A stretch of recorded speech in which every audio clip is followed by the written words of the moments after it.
A confidential report into Australia's only nuclear reactor has delivered a damning assessment of its safety practices and called for a complete overhaul of its radiopharmaceutical operations.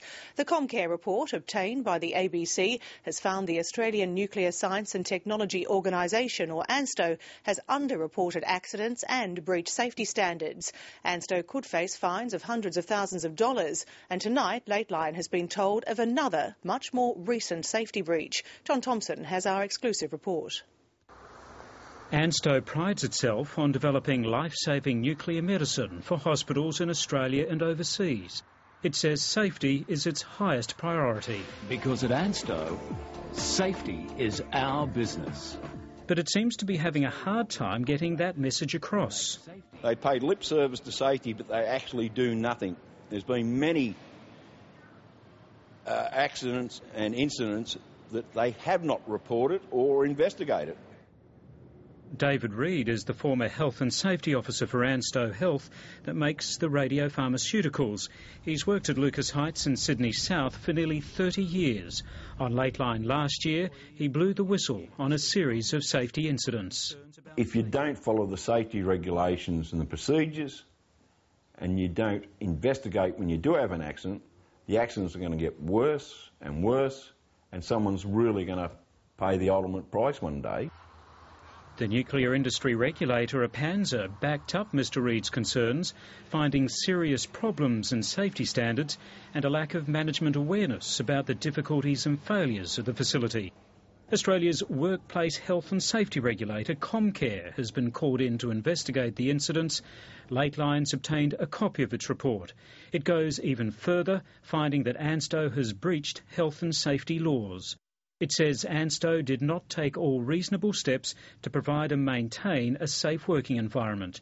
It didn't take all reasonable steps to inform, instruct, train and supervise ANSTO health employees.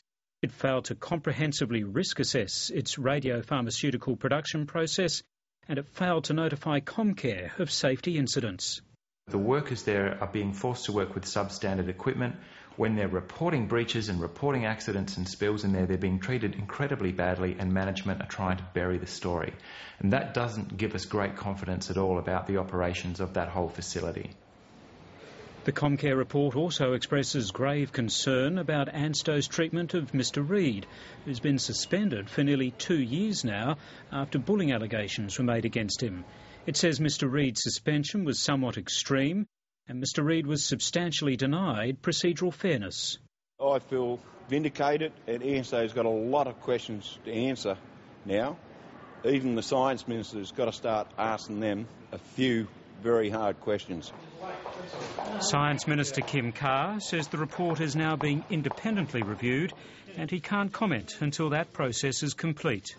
As always, ANSTO is committed to ensuring a safe and healthy environment for everyone.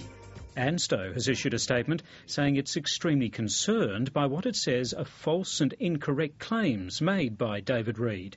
It's rejected the Comcare report as flawed, saying it was denied procedural fairness, but has encouraged that an independent review of the investigations will be carried out. Comcare is standing by its report. At the same time, ANSTO is facing more accusations that it's singling out workers who raise safety concerns, with another 2 employees suspended for reporting a contamination scare in September last year. ANSTO denies that they've been suspended for reporting the incident, but rather for unduly creating safety concerns. I look forward to having a constructive engagement with ANSTO about these issues this week. It's gone on for far too long. Late this afternoon, the ABC learnt of another incident just before Christmas, when an employee picked up a vial of highly radioactive material by hand. The risks of a spill make it a serious safety breach. ANSTO says the newly appointed supervisor was only slightly contaminated and has been advised of the correct handling procedures. There needs to be a systemic review not just of the safety culture, but obviously of the operations themselves, and we need to finally bite the bullet and take a look at alternate means of isotope production. Comcare has called for a systematic and ongoing audit of ANSTO's radiopharmaceutical operations, but the organisation maintains that it has a strong culture of safety. ANSTO complies and in some cases exceeds national and international safety standards. I'm confident that we can move over the coming weeks to address the outstanding recommendations that are identified in the Comcare report. But it's clear that ANSTO still needs to do more to convince at least some of its workforce and the regulators that all is fine at Lucas Heights. John Thompson, Lateline. And ANSTO's full statement to Lateline will be posted on our website.